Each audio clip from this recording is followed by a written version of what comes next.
la canción Alone, que está muy buena. Ahora sí, poneme la música de Benjamín Parra, porque ya está del otro lado y le vamos a dar la bienvenida en este día miércoles 13 de abril y ya está en cámara. Ok, vamos a hablar de litigios del cambio y acá hay una consigna. La pregunta es, ¿qué cosas cambiaste? Ajá. Y yo te pregunto a vos, ¿qué cambiaste, Benja, que decís, esto lo cambié? ¿Sabes qué? Esto lo cambié. No sé, así sea una cosa tonta o algo que tenga mucha importancia. Por ejemplo, hay gente que llega y deja... Hay hombres que llegan y dejan la llave en un lugar o hay otros que llegan y la dejan tirados. Y de golpe la empiezan a acomodar en su mesita de luz o en una mesita de la sala, en un lugar donde se cuelgan las llaves. Hay gente que está acostumbrada a llegar a la casa y descalzarse y dejar el calzado al lado de la puerta, tirado, donde se lo saca queda. Y hay otros que cambian y de golpe ese calzado lo agarran y lo guardan en el closet o en el lugar que van. No sé, fumabas y dejaste de fumar, tomabas y dejaste de tomar. ¿Qué cosas cambiaste?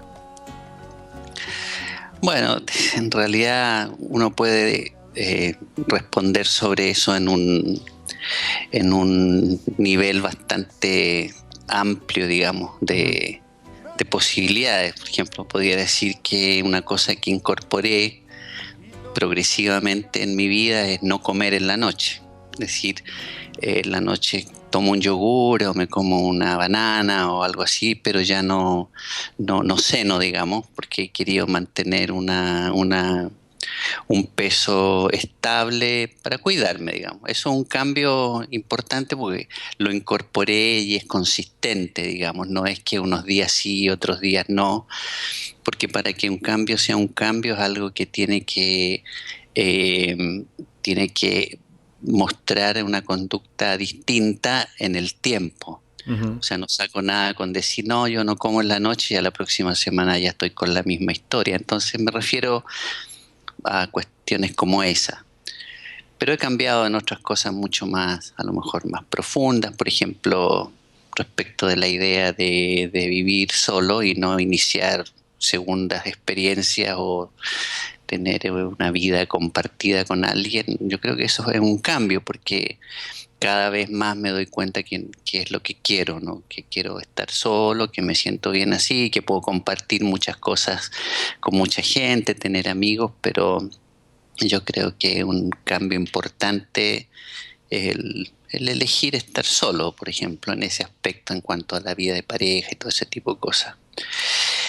He cambiado, bueno, un cambio de muchos años es esta actitud de autocrítica, Uh-huh. de decir, bueno, no todo lo que yo pienso, no todo lo que yo digo, no todo lo que yo hablo es como es.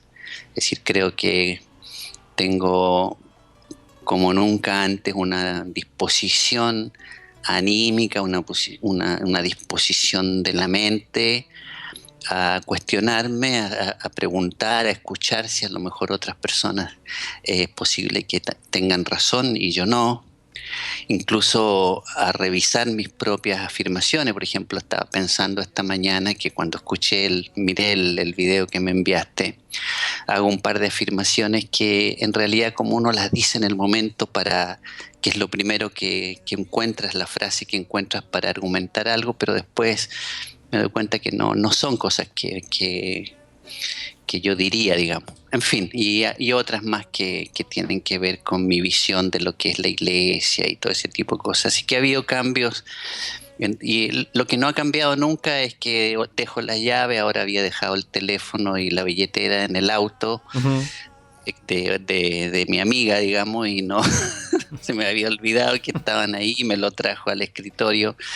Se me olvida dónde dejo las llaves o eso típico de andar buscando los lentes y los tienes puestos, pero eso ya no es un cambio, eso es parte de la vida. Litigios del cambio se llama el artículo que está en cbclavoz.com. Le pedimos que escriba del cambio, por eso tiramos una consigna. Y yo te tengo que preguntar, ¿cuánto mito hay detrás de una decisión de fe todavía? Bueno, yo creo que es muy común, digamos, por el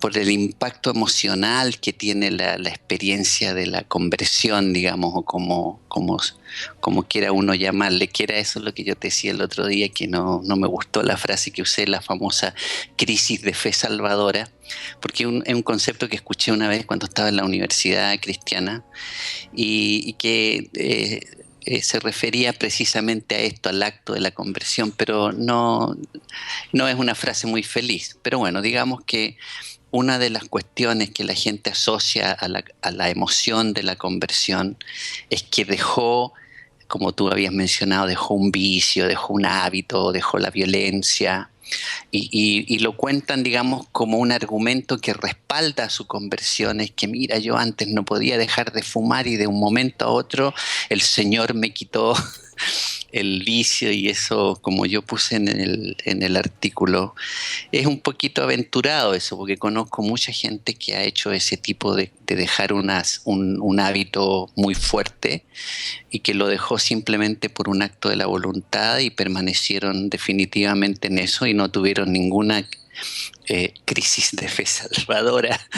Entonces, asimilar la conversión a ciertos cambios instantáneos, que ahora antes decía malas palabras, maldecía o tenía mal carácter, es un poco aventurado, porque una cosa que pasa es que en el tiempo esas personas vuelven a tener esos hábitos que tenían antes, por ejemplo, de violencia verbal, de abuso, en fin, hay una lista que puse ahí yo, que cuando una persona alega que fue convertido y que ahora tiene una nueva vida, y luego lo ves con ciertas costumbres y hábitos, con la plata, con el sexo, con la comida, con las relaciones familiares, con sus compañeros de trabajo, sus empleados, que son conductas que tenía antes. Entonces empiezas a dudar de cuán profunda fue ese cambio al que aluden. Y lo otro como empieza el artículo diciendo: a nadie se le pone el pelo verde o le deja de gustar la pizza al día siguiente que se convierte. Estoy ironizando sobre el hecho de que el cambio es una cuestión más profunda. Es un proceso que lo que evidencia que es un cambio es que no es que automáticamente dejaste de hacer algo, sino que en el tiempo uno puede ver que efectivamente hay una dirección distinta en la conducta, eso que la gente llama arrepentimiento, metanoia, cambio de mente. No es automático, es un proceso largo, y en algunos casos algunas cosas nunca terminamos de resolverlas porque son muy profundas. Entonces yo creo que esa es una aproximación a la respuesta o la pregunta que tú me haces. Claro. ¿Las decisiones de fe son garantías de cambio todavía? No. La única garantía de cambio es la conducta en el tiempo. Es decir, si un creyente está teniendo problemas de desorden financiero, de desorden de hábitos de comida, de bebida, si está teniendo problemas de relaciones humanas, de violencia verbal, de envidia, no sé, de todo lo que te puedas imaginar que puede pasarle a una persona, quiere decir que el cambio, que la conversión fue algo superficial, no fue algo real, digamos. Y eso es una cuestión seria, porque si tú y yo habláramos en privado, no delante de, como decía Donizetti Barrios, de 40 millones de auditores, que nunca lo creí, pero me parecía me parecía emocionante. Pero si pudiéramos hablar entre tú y yo, y te preguntara yo, o tú me preguntaras a mí, en las comunidades de creyentes, ¿qué tipo de vicios, qué tipo de carencias de carácter, qué tipo de maldades en las relaciones humanas has visto? Y yo creo que nos podríamos decir muchas cosas que no quisiéramos decir al aire, pero que son reales respecto de esa frase que es un poco cínica, pero es verdadera, que en todas partes se cuecen habas. Entonces te preguntas, ¿de qué habla la gente cuando habla de el Señor me cambió mi vida, ahora tengo vida abundante, o ríos de agua viva salen de mí, o en la comunión de los creyentes, entre los hermanos hay comunión, hay paz? Y ves que no es así. Entonces yo no apunto tanto a los problemas que haya de relaciones humanas, sino es el discurso. Y cuando me refiero al discurso es lo que la gente dice respecto de lo que es su vida, que los hechos demuestran lo contrario. Entonces yo creo que en vez de tanto hacer el discurso de la nueva vida en Cristo y de la vida abundante y de lo gozosos y felices que somos, un pequeño pueblo muy feliz, yo creo que más honesto sería decir, mira, en realidad somos pecadores, porque no hay persona que no peque, dice la Biblia, que luchamos con un montón de realidades, pero queremos hacerlo mejor, queremos servir al mundo mejor, queremos... Y no hacer este discurso de no, porque por ejemplo, había un cantito en mi época que decía, con Cristo en la familia, qué feliz hogar. En las semanas de la familia que tenían las iglesias. Y si yo miraba para mi casa, miraba para mi familia, que toda iba a la iglesia, ese con Cristo en la familia, qué feliz hogar, eran patillas, ¿me entendí? No era así, o sea, mi casa era un hogar muy disfuncional cuando yo era chico, pero era un hogar cristiano. Entonces, lo que me atormentaba a mí era el discurso de la felicidad, el discurso de la nueva vida en Cristo, el discurso de somos todos felices en Cristo, cuando la realidad es que no. O sea, hay otras cosas que Cristo proporciona a la vida, pero eso de que va a resolver o que resuelve los problemas financieros, los problemas de relaciones, que te hace ganar mucho dinero, que te va bien en todo, a mí me parece que ahí hay un poco de demagogia religiosa, que a lo mejor es un discurso que levanta una cierta mística, como el discurso político frente a la masa, para decir sí, nosotros somos lo máximo. Pero creo que sería mejor que admitiéramos que en realidad el cambio es mucho más difícil, que hay cambios sin duda, pero que no cambiamos todo y que algunas cosas no son tan maravillosas como dicen las canciones o los discursos o las... Me extendí de nuevo. No, está bien, te estoy escuchando y es necesario que te extiendas. El otro día cuando mencionamos que salió el tema de cambio y del cambiar, voy a parafrasear más o menos lo que dijiste, que un cambio verdadero requiere procesos. Entonces, vamos a hablar de procesos. ¿Qué importancia tienen en todo esto, esos procesos? Bueno, es decir, la sola palabra proceso implica un tránsito desde una cierta condición a otra, y que se evidencia como un proceso exitoso cuando la conducta al otro lado, al final del proceso, es primero que nada evidente, o sea que las personas pueden decir efectivamente aquí hubo un cambio, y segundo que es duradero en el tiempo. O sea, es algo que se incorpora definitivamente a la vida y ya no hay como una vuelta atrás. Ese a mí me parece un proceso serio.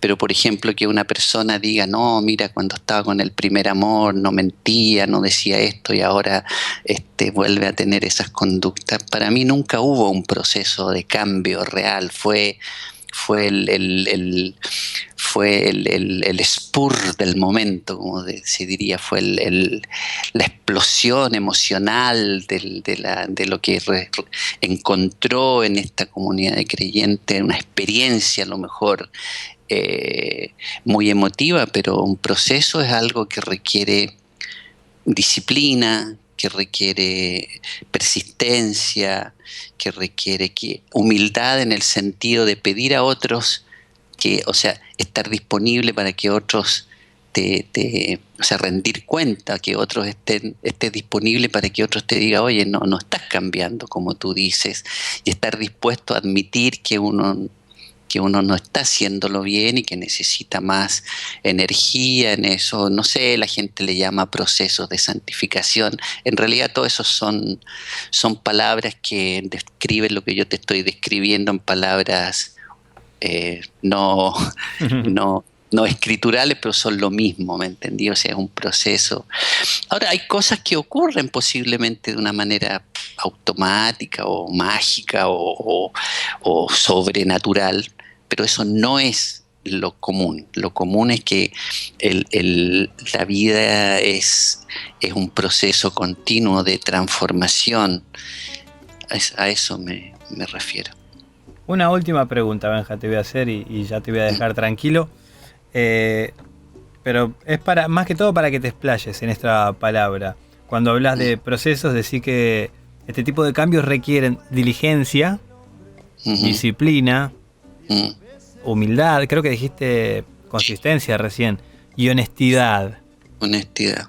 Vamos a quedarnos en la última palabra para que explayes honestidad. ¿Por qué honestidad? Porque no somos perfectos, ¿me entendí? O sea, tengo no sé si lo publiqué, el artículo ese Apártate, que es el primero de esta serie de edificación, que no voy a seguir por si acaso, te aviso. Es esa cosa de que la gente te dice, tiene esa actitud de apártate de mí porque yo soy más santo que tú, ¿me entendí? Y en el fondo tú los mirás y veis una precariedad en su vida, con su familia, con su dinero, o sea, toda esa cosa, por ejemplo, de la envidia, del orgullo, de la estupidez humana, ¿me entendí? Que es nuestras relaciones mal hechas, ¿entendí?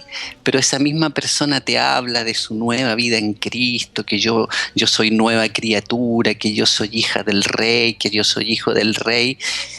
O sea, eso es deshonestidad, ¿me entendí? Eso es tratar de hacerle creer a los demás que tú tienes un nivel de santidad, un nivel de espiritualidad que no se refleja en tu conducta, ¿me entendí? Que no se refleja en el amor, en la paciencia, en el ser abierto, en el ser humilde en tus relaciones, el de ser una persona querible, si no eres desagradable como individuo, y encima tenés esa postura, yo soy más santo que tú, es patético. Entonces, ¿por qué no son honestos? Dice, mira, no, la verdad que a mí no me va muy bien, pero quiero amar, quiero poder ser amado, quiero poder vivir una vida más libre, una vida más significativa para los demás, y ayúdame, ¿me entendí? Yo creo que esa honestidad es algo que necesitamos mucho ver en nuestro entorno de creyentes. Benjamín Parra, @cbclavoz.com, ahí le podés escribir, si no en cbclavoz.com. Qué lindo final, qué lindo desenlace le metiste, y te faltó decirme feliz cumpleaños, con esa sonrisa que... ahí está, gracias. Benjamín Parra con nosotros, va a estar el próximo jueves. Hoy lo adelantamos porque mañana viene Juan Marcos, yo tengo que hacer otras cositas, entonces aquí está con nosotros charlando sobre litigios del cambio. Vas a poder disfrutar de esta charla que se complicó un poquito, pero salió adelante y tuvo esa cosita que queríamos que tenga, ese condimento que nos hace pensar todos los jueves. Hoy lo pusimos el miércoles. Muchas gracias, Benja. Gracias a ti, gracias a toda la audiencia, y que sigas disfrutando tu cumpleaños hoy. Bueno, muchas gracias. Abrazo para toda la gente de afiliados ahí en Villa María, Córdoba. Benjamín Parra pasaba con nosotros. Yo te cuento que ellos van a estar el 29 y el 30 de este mes en Lima, Perú, en la capacitación que se llama Pensamiento y Acción, Ideas para la Comunicación Eficaz, el 29 y 30 de abril en Lima, Perú, en el Centro Nacional de Convenciones.